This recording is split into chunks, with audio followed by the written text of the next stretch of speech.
जब से हमारी धरती पर इंसानी प्रजाति के दिमाग का ढक्कन खुला है, तब से हमारी इस दुनिया में हर चीज बिकती है।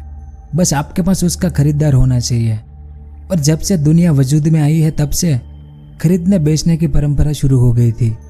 हाँ, पहले चीजों के बदले चीजें खरीदी जाती थी, फिर गोल्ड यानी सोने के बदले, और फिर पैसों के बदले चीजें खरीदी जाने लगी।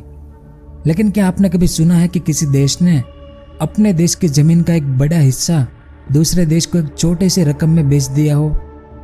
वैसे हमारे इतिहास में ऐसा कई बार हो चुका है, लेकिन उसमें से जो सबसे बड़ी घटना थी वो थी अलास्का को बेचने की।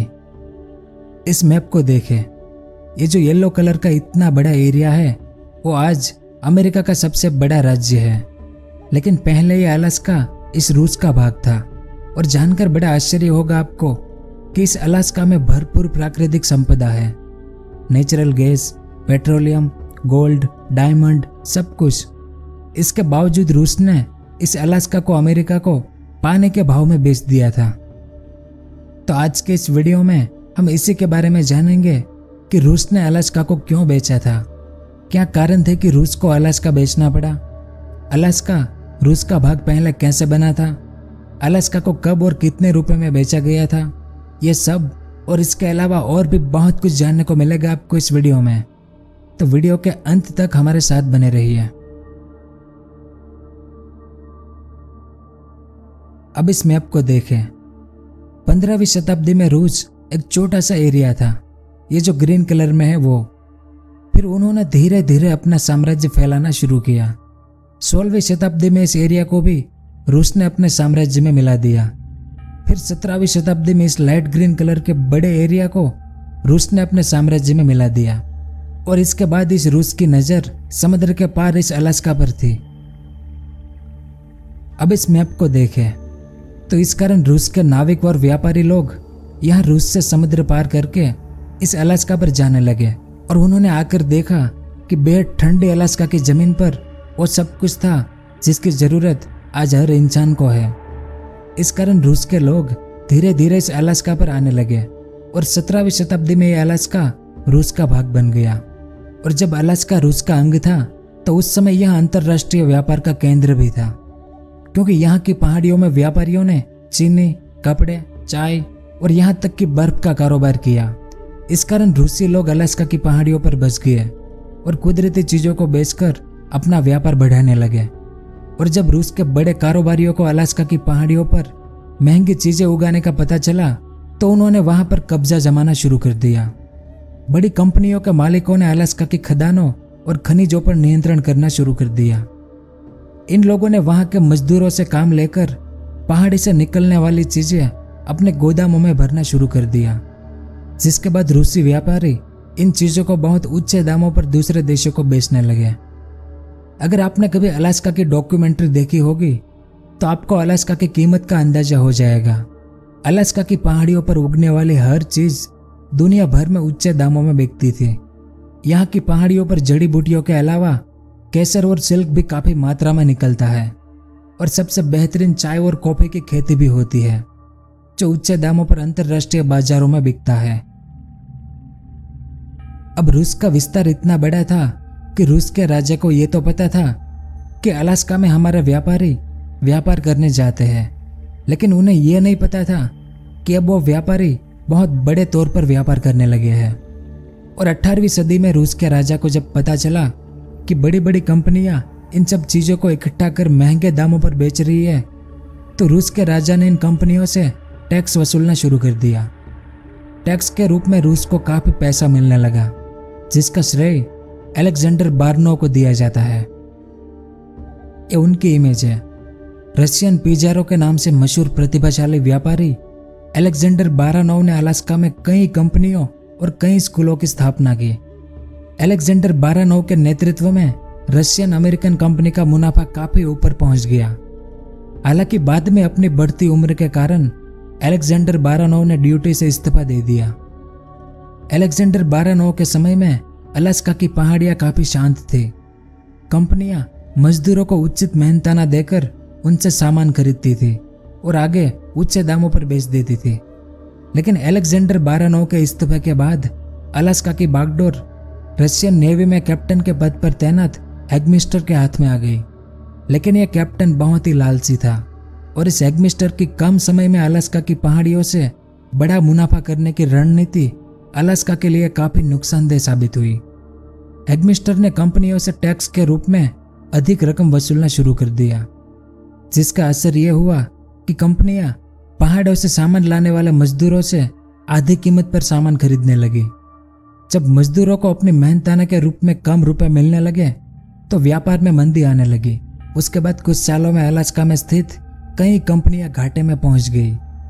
इसके बाद सेना के लोग अलास्का के स्थानीय लोगों पर अत्याचार करने लगे, जिससे काफी लोग वहां से घर छोड़कर जाने लगे। यानी रूसी सेना के अड़ियल रवैये के कारण अलास्का के पहाड़ों से टैक्स की एक बहुत बड़ी रकम जो रूस की तिजोरियों में हर साल आती थी, और दौलत धीरे धीरे कम होती जा रही थी। और दूसरी ओर साल 1853 में क्रिमियन वॉर हुआ, जिसमें रूस के सामने ऑटोमन एम्पायर, ब्रिटिश एम्पायर और फ्रांस तीनों बड़ी बड़ी ताकत थी उस समय की। 1853 में यह युद्ध शुरू हुआ और 1856 तक यानी 3 साल तक यह युद्ध लड़ा गया और आखिर में इस युद्ध में रूस बुरी तरह से हार गया। इस युद्ध को जीतने के लिए रूस ने बहुत सारे पैसे डुबो दिए थे, जिस कारण उनकी तिजोरियां और खाली हो गई थी। अब अलास्का से टैक्स की एक बहुत बड़ी रकम जो आती थी वो भी सेना के अड़ियल रवैये के कारण धीमी हो गई थी। और तब रूस का जो राजा था अलेक्जेंडर II, ये उनकी इमेज है। तो इस सम्राट को लगा कि अब अलास्का से हमें कोई खास लाभ नहीं होता है, इस कारण अलास्का को हमें बेच देना चाहिए ताकि रूस की तिजोरियां जो खाली हो गई है वो फिर से भर जाए। और सिर्फ यही एक कारण नहीं था अलास्का को बेचने का। इस इमेज को देखें, यह अलास्का है और इसके बगल में है कनाडा, जो उस समय ब्रिटिश की कॉलोनी था। जैसे हमारा भारत ब्रिटिश के अधीन था, वैसे ही उस समय कनाडा भी ब्रिटिश के अधीन था। अब क्रिमियन वॉर में ब्रिटिश ने रूस को हरा दिया था, तो रूस के राजा अलेक्जेंडर II को यह डर था कि हमारा अलास्का ब्रिटिश कनाडा की बॉर्डर पर ही है और ब्रिटिश हमारे दुश्मन है। अगर ब्रिटिश अलास्का पर कब्जा कर लेंगे यहाँ से तो हमें कुछ भी नहीं मिलेगा, और ऐसा हो इससे पहले ही हम अलास्का को बेच देंगे। इस कारण अलेक्जेंडर II ने रूस के कुछ सर्वेयर को अलास्का भेजा और उनसे कहा कि आप अलास्का का सर्वे करें और पता लगाए कि अलास्का की कीमत क्या होगी। सर्वेयर ने अलास्का का सर्वे किया तो पता चला कि अलास्का की कीमत 10 बिलियन अमेरिकी डॉलर है।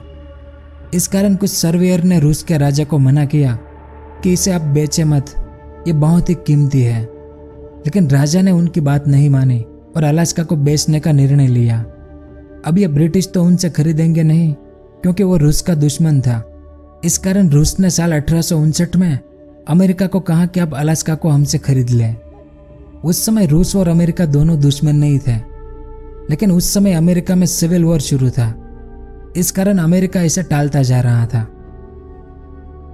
लेकिन आखिर में 30 मार्च साल 1867 में रूस के मंत्री डॉर्ड डी स्टोकेक ने अमेरिका जाकर अमेरिका के सेक्रेटरी विलियम एस सेवर्ड से अलास्का को बेचने को लेकर एक औपचारिक मुलाकात की। हालांकि अलास्का को बेचने से पहले अलास्का में रहने वाले रूसी लोगों ने इस डील का काफी विरोध किया। इन रूसी लोगों का कहना था कि रूस के राजा को इस जमीन को अमेरिका को नहीं बेचना चाहिए। लोगों ने रूसी राजा का काफी विरोध भी किया। लोगों ने कहा कि आखिर रूसी राजा इस खूबसूरत जमीन को दूसरे देश को कैसे बेच सकता है, जिस जमीन को हम लोगों ने इतनी मेहनत से कई साल तक चींचा है और उसे रहने योग्य बनाया है।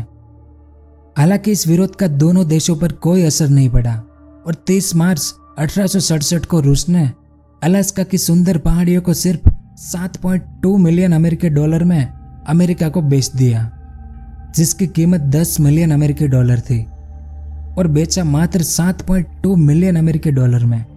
इस डील के बाद अलास्का की जमीन पर सरहद बना दी गई। अमेरिका की सरहद के भीतर आने वाले कई लोगों ने अमेरिका की नागरिकता लेने से भी इनकार किया था। लेकिन इस डील के होने के कई साल बाद रूस की मीडिया ने अलास्का को अमेरिका को बेचना रूस की सबसे बड़ी भूल बताया था, क्योंकि बेचने के 30 साल बाद यानी साल 1896 में अलास्का की पहाड़ियों में से गोल्ड यानी सोना मिला अमेरिका को, और उसके बाद डायमंड और नेचुरल गैस के साथ पेट्रोलियम भी मिला। मौजूदा समय में अलास्का अमेरिका का एक महत्वपूर्ण राज्य है। अलास्का नॉर्थ अमेरिका की सीमा से लगता है। यहाँ पर आप देख सकते हैं अलास्का की राजधानी जुनो है और क्षेत्रफल के हिसाब से अलास्का को अमेरिका का सबसे बड़ा राज्य भी कहा जाता है। लेकिन जब भी कोई इंसान किसी चीज को खरीदता है या उसकी कीमत लगाता है तो उसे पता होता है कि यह चीज उनके लिए कितनी कीमती है और भविष्य में कितना फायदा पहुंचाएगी। लेकिन रूस से बहुत बड़ी भूल हो गई थी अलास्का को लेकर। इस कारण तो जमीन का यह हिस्सा दूसरे देश को बेचने का यह किस्सा दुनिया भर में आज भी मशहूर है। तो यह थी अलास्का को लेकर अमेरिका और रूस के बीच हुई डील की कहानी। और आपको क्या लगता है, इस सुंदर पहाड़ी क्षेत्र को अमेरिका को बेचना रूस का यह फैसला ठीक था या नहीं? नीचे कमेंट करके जरूर बताएं। उम्मीद है कि आपको कुछ जानने को मिला होगा। अगर वीडियो पसंद आया हो तो लाइक और शेयर जरूर करें। पूरा वीडियो देखने के लिए आपका बहुत बहुत धन्यवाद। अगर आपको इस तरह के इंफॉर्मेटिव वीडियो देखना पसंद है तो हमारे इस चैनल को सब्सक्राइब करें और हमारी नई वीडियो सबसे पहले देखने के लिए इस बेल आइकन को भी जरूर दबाएं।